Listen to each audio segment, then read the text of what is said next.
नमस्कार, स्वागत है आपका इंडिया टाइम 24 न्यूज में और मैं आपके साथ ज्योत्सना।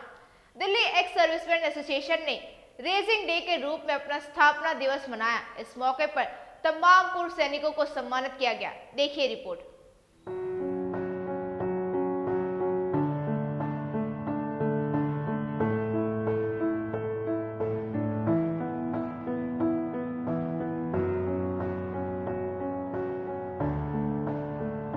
DESMA यानी दिल्ली एक्स सर्विसमैन एसोसिएशन, जिसकी स्थापना वर्ष 2019 में पूर्व सैनिक CP सिंह ने की थी।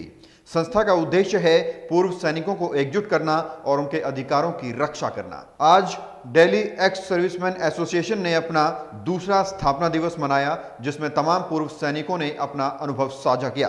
पूर्व सांसद महाबल मिश्रा और दिल्ली कैंट से विधायक वीरेंद्र कादियान कार्यक्रम का हिस्सा बने। नमस्कार, मैं हूं प्रवीण और आप देख रहे हैं इंडिया टाइम 24 न्यूज़।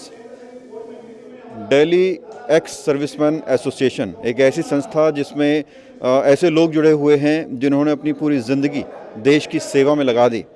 उस एसोसिएशन का आज स्थापना दिवस है। सामूहिक रूप से यहाँ आज उनका रेजिंग डे मनाया जा रहा है, स्थापना दिवस है। तमाम जो है एक्स सर्विसमैन यहाँ मौजूद हैं। क्या इसका उद्देश्य है, कैसे संस्था काम करती है, ये जानने के लिए मेरे साथ संस्था के जनरल सेक्रेटरी KV पुरुषोत्तम हैं और साथ ही संस्था के प्रेसिडेंट हैं CP सिंह। इनसे बात करेंगे। सर, इसका उद्देश्य क्या है और आज जो कार्यक्रम रखा गया है इसमें क्या खास है? Sir, Delhi ex serviceman association की स्थापना पूर्व सैनिकों के भलाई के लिए किया गया है। बहुत सारी समस्याओं से जूझ रहे थे, लाइक मेडिकल फैसिलिटी नहीं मिल रही थी, इनका जो OROP का सेंसर था वो नहीं मिल पा रहा था, इनके परिवारों की जो सुविधाएं मिलनी चाहिए तो वो नहीं मिल पा रही थी। तो हम लोग का मुख्य उद्देश्य ये था कि सरकार के साथ लाइजन करके, जो कंसर्न डिपार्टमेंट है उनके साथ लाइजन करके और उनको ज़्यादा से ज़्यादा सहूलियत दिया जाए, और इसी को दायरे में लेकर हम लोग इसकी स्थापना किए थे। इसकी स्थापना 22 अक्टूबर 2019 को हुआ था। उसके बाद हम लोग ने स्वच्छता अभियान भी आयोजित किया, जिसमें स्थानीय लोगों का भी बहुत बड़ा सपोर्ट मिला और हमारी संस्था का भी एक रूपरेखा तैयार हुआ कि आगे हम कैसे इसको ओरिजिनेट करके लेके चलेंगे। परवीन जी, हमने दिल्ली एक्स सर्विसमैन एसोसिएशन की स्थापना 2019 में लाइक माइंडेड वेटरन्स ने मिलकर इकट्ठे होकर एक संस्था बनाई, जिसका नाम रखा दिल्ली एक्स सर्विसमैन एसोसिएशन। संस्था की जरूरत क्यों पड़ी? क्या सरकार की तरफ से कोई सहयोग नहीं मिल रहा था एक्स सर्विसमैन को कि संस्था की जरूरत पड़ी ताकि एकजुट हों और एक साथ मिलकर अपनी मांग उठाएं? जरूरत यूँ पड़ी, एक तो हमें सबको इकट्ठा होना है, इकट्ठे होकर एक दूसरे के सुख दुख में भागीदार होना है, एक दूसरे की मदद करना है, एक दूसरे का मनोबल बढ़ाना है, एक दूसरे के बच्चों को मोटिवेट करना है, एक दूसरे के बच्चों को गाइड करना है, जो बच्चे इस देश का फ्यूचर बन सके। और संस्था 2019 में रजिस्टर्ड हुई थी। मैं उसका प्रेसिडेंट हूँ, हमारे पुरुषोत्तम KV उसके जनरल सेक्रेटरी हैं। और 2019 से लगातार संस्था सामाजिक कार्य कर रही है, पूर्व सैनिकों के लिए कार्य कर रही है। हमने 15 अगस्त सेलिब्रेट किया, 26 जनवरी सेलिब्रेट किया और 2 अक्टूबर 2020 में हमने पालम मेट्रो से लेकर पालम रेलवे स्टेशन स्वच्छता अभियान किया। हमने 2 अक्टूबर को पूर्व 1971 के महायोद्धाओं के सम्मान में यात्रा निकाली। लगातार ये संस्था सैनिकों के सम्मान में, सैनिकों के वेलफेयर में, सैनिकों के लिए लगातार जुटी है, काम कर रही है। और आज इस दिल्ली एसोसिएशन का स्थापना दिवस है और सभी मिलजुल कर पूर्व सैनिक नजफगढ़ से, दिल्ली से, पालम से, डाबड़ी से, राजनगर से, महावीर एनक्लेव से, दूर दूर से आए हैं और इसमें अपनी शुभकामना दे रहे हैं और अपना एक्सपीरियंस वो सबको बता रहे हैं। अच्छा, जो आपने संस्था का 2019 में आपने स्थापना की, क्या आपको लगता है कि जो वर्तमान सरकार है वो पूर्व सैनिकों को उतना सम्मान नहीं दे रही है, उतनी सुविधा नहीं दे रही है जितनी मिलनी चाहिए उनकी उम्मीदों के मुताबिक? सैनिक को हमेशा इस देश के लिए, उसकी बहादुरी के लिए, उसके कर्तव्य परायणता के लिए हमेशा उसको सम्मान मिलता रहा है और हमें उम्मीद है आज भी मिल रहा है और हमें उम्मीद है आगे भी मिलेगा। जिसका वो अधिकारी है वो सम्मान हमेशा मिलेगा। इंडिया टाइम्स 24 न्यूज़, बहुत बहुत धन्यवाद आपका। आपने DESMA शब्द का प्रयोग किया।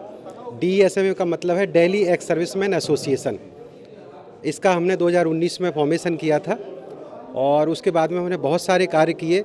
हमारा इसका रेजिंग का उद्देश्य ये था कि हमारी एक्स सर्विसमैन फ्रेटर्निटी जो है वो बहुत से जो हमारे अधिकार हैं उनसे वंचित है। राज्य सरकार पूरी हमारे अधिकारों से दूर रखती है हमको।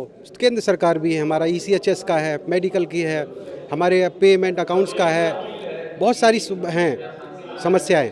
तो उनको उजागर करने के लिए और हमें सभी एक्स सर्विसमैन जितने इन समस्याओं से जूझ रहे हैं उनकी समस्याएं सुलझाने के लिए और एक पटल पे, क्योंकि हमारे भारत देश में बहुत सारी संस्थाएं ऐसी हैं, तो हमारे प्रयास ये था कि हम एक ऐसा पटल बनाएं सेंट्रलाइज कि सभी लोग हमारे पास अप्रोच करें और एक हम सेंट्रली उस मुद्दे को हम भारत सरकार के या राज्य सरकार के पास लेके जाएं ताकि हमारी सुनवाई हो। अभी तक होता क्या आ रहा है कि हर व्यक्ति अपने अपने सोच के अनुसार अपने प्रोजेक्शन दे देता है और वो हमारे प्रोजेक्शन, हमारी समस्याएं हैं, वो जो हमारे पत्र हैं या प्रपत्र हैं, वो एक डस्टबिन का पात्र बन जाते हैं। तो मिलकर आवाज़ उठाएंगे। तो मिलकर आवाज़ उठाएंगे। हमने कंबाइंड एफर्ट्स लिया है, आर्मी, नेवी, एयरफोर्स, इसलिए हमने दिल्ली एक्स सर्विसमैन एसोसिएशन, और नाम भी बड़ा इत्तेफाक से बहुत अच्छा हो गया, देशमा। तो देशमा का देश से अब जो है देशभक्ति, माँ से मानवता और स से सद्भावना। तमाम जो लोग हैं ये वही लोग हैं जिन्होंने देश की सेवा में अपनी ज़िंदगी गुजार दी और इनकी जो संस्था है वो एकजुट होकर ये काम करते हैं सरकार से अपनी मांग मनवाने के लिए, और साथ ही साथ कई तरह के सामाजिक कार्यक्रम लगातार चलाते रहते हैं ताकि वो, चाहे वो सफाई अभियान की बात हो, चाहे जागरूकता फैलाने की बात हो। कैमरा जर्नलिस्ट नीरज के साथ प्रवीण, इंडिया टाइम 24 न्यूज़। बता दें ये संस्था समय समय पर स्वच्छता अभियान, स्वास्थ्य जांच कैंप, शहीदों का सम्मान व जागरूकता अभियान चलाती रहती है ताकि सरकार की सही नीतियों की जानकारी जन जन तक पहुंच सके। पिछले दिनों संस्था ने शहीदों के सम्मान में एक पैदल यात्रा भी निकाली थी। इंडिया टाइम 24 न्यूज देश के पूर्व सैनिकों को सलाम करता है जिन्होंने उम्र भर अपनी जान की परवाह किए बगैर देश की सेवा की। इस खबर में फिलहाल इतना ही। देश दुनिया की तमाम खबरों के लिए बने रहिए हमारे साथ और देखते रहिए इंडिया टाइम 24 न्यूज। नमस्कार। खबरों से खबरदार रहने के लिए चैनल को सब्सक्राइब करें और प्रेस करें बेल आइकन।